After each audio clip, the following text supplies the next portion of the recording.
নমস্কার, আমি রাজ। আপনারা দেখছেন খবর 24 ঘন্টা।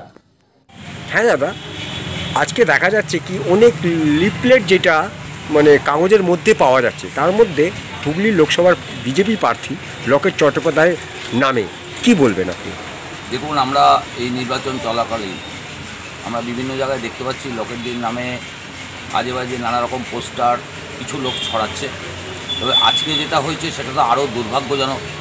এর সঙ্গে বর্তমান কাগজের মাধ্যমে যেভাবে বাড়ি বাড়ি এই হুগলি বার্তার মাধ্যমে ছড়ানো হয়েছে সম্পূর্ণ অপপ্রচার, এবং উনি যেগুলো লিখেছেন সেগুলো খুব দুর্ভাগ্যজনক। আর নির্বাচনী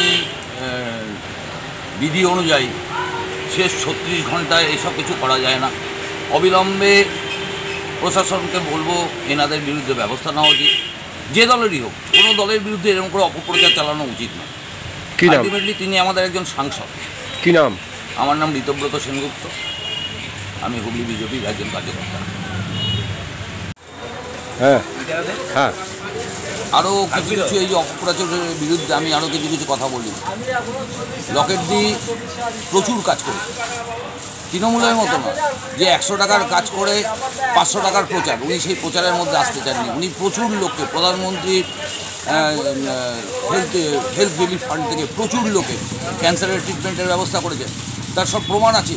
স্কুলে স্কুলে উনি জলের ব্যবস্থা করেছেন, লাইট দিয়েছেন, তারপর অ্যাম্বুলেন্সের ব্যবস্থা করে দিয়েছেন। এছাড়া উনি অনেক কিছুর চেষ্টা করেছেন আমাদের এখানকার সরকার যাতে উনি করতে না পারেন।